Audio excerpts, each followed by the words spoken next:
And now Kareem. Lakers of past and present weigh in on Dwight Howard.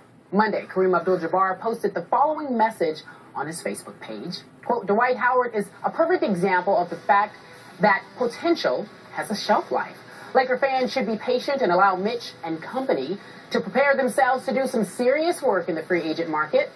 Potential has a shelf life, Stephen A. What is Kareem saying about Dwight?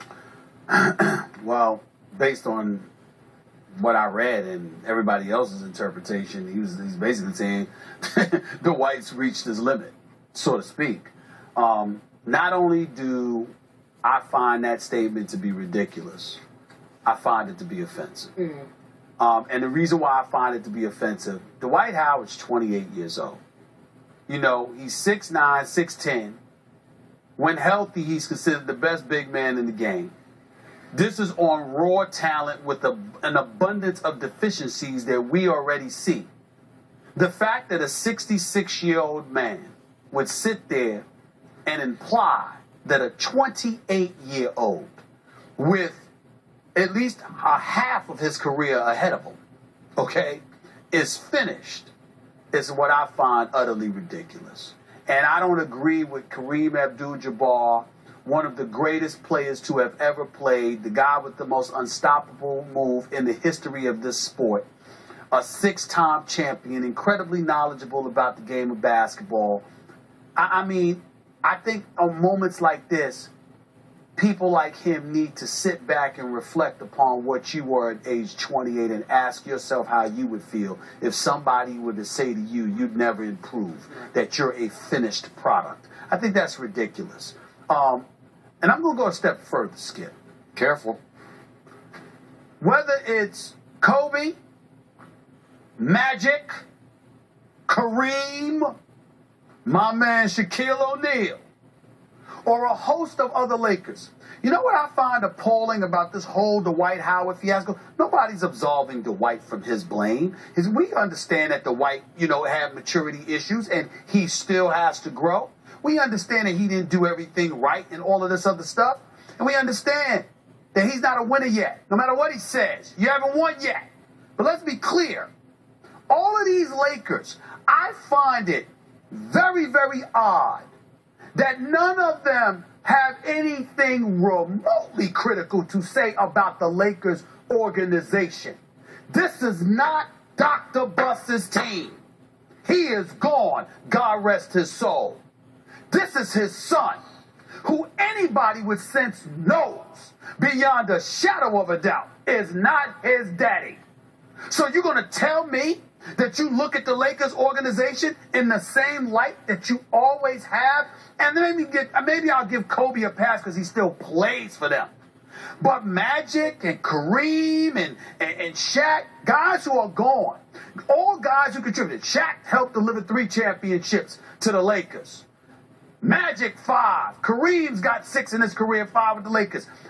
I'm like, wait a minute. Y'all don't work for the Lakers? You ain't get no money from them. You're a part of the tradition, but your argument could be made they are more a part of the Lakers than Jim Buss himself. How do you sit back and just point to Dwight Howard, somebody who didn't want to be there, and look at him as the guy at fault?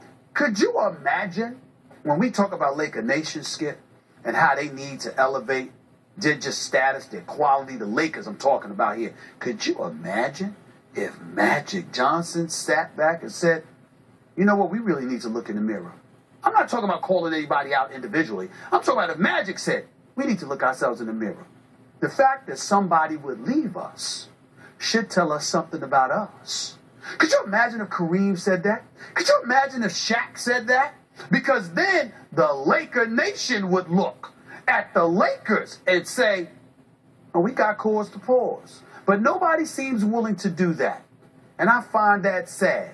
Because let me tell you something. If the Lakers with Dr. Buss if they were what they used to be, Dwight leaving wouldn't even faze them. Wouldn't even faze them.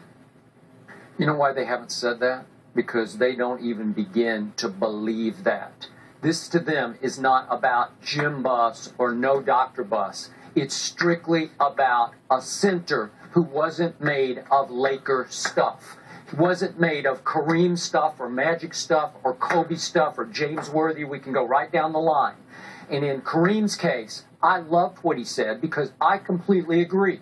You say he's only 28, but what's he played now? Are we up to 10 years in the league for Dwight? About 9 years. 9 years? I mean, that's long enough that Kareem can be justified in saying it has a shelf life, his potential. He hasn't realized it. And the bottom line right now to Dwight Howard, and I believe this with all my heart, he is what he always will be. He will get no better than he is right now.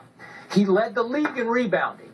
He probably led the league in altered shots, not block shots, but he's always in the top 2 or 3 there. But offensively, these remarks, was it a tweet? I'm not sure if it was a tweet or a quote, but these remarks came from a Kareem Abdul-Jabbar. It was a quote on Facebook page. Okay, a quote on Facebook.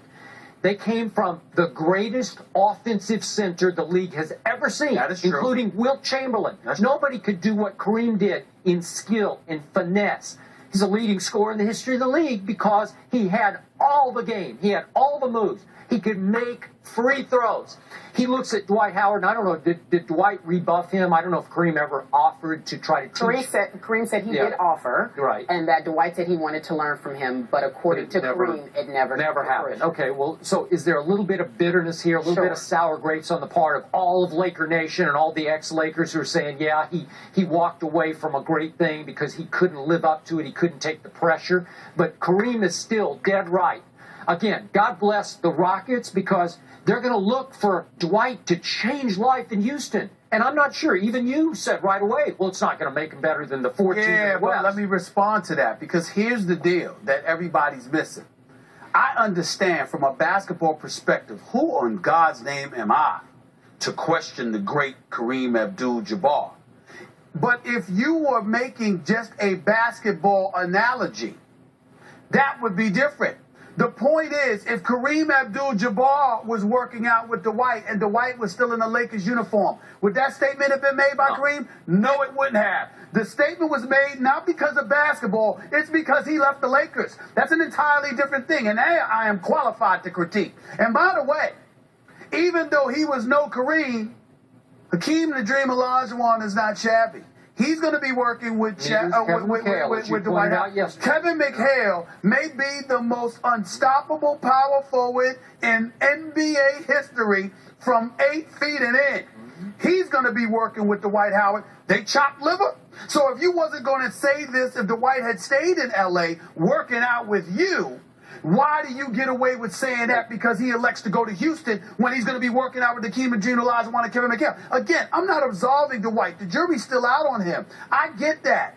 But my point is to make a statement that a 28-year-old dude, who, by the way, just finished averaging 18, leading the league in rebounding with 12 and 9, averaging about 3 blocks a game on a bad back and a torn labrum, you're saying that at age 28, he's finished because he left the Lakers? After 9 years. I'm saying, again, forget the 9 years for a second. I'm only bringing up the fact that you wouldn't have said it if he had stayed with the Lakers. If he had stayed with the Lakers, it's still been 9 years in the league. Okay. You're saying it because he's gone. Okay, I get that. But here's my problem with your thoughts about the Dream and Kevin McHale. Can they teach heart? Can they teach guts? To Kareem. I'm talking, this subject is about Kareem's statement, Skip. I'm saying you wouldn't have said it if he didn't leave L.A. and was working out. If he had stayed in L.A. and was working out with your guy, Kareem Abdul-Jabbar, would you have made that statement? No, you wouldn't have. But he did not. Right. So because he didn't stay to work out with you and wearing purple and gold, that means he's finished? Wait a second. Potential has a shelf life. You said that means you believe it means he's writing. I'm saying everybody, we've all been talking and we believe that what Kareem is trying to say is that Dwight Howard is what he's going to be. You agree with that? No. He will never get any better than he is right now. That's period. End of story. And I don't believe that. I believe he will get better. Well, let's talk about some other greats that are weighing in. At this time, though, it is Larry Bird. He is talking about the staying power of Kevin Garnett and Paul Pierce. Let's take a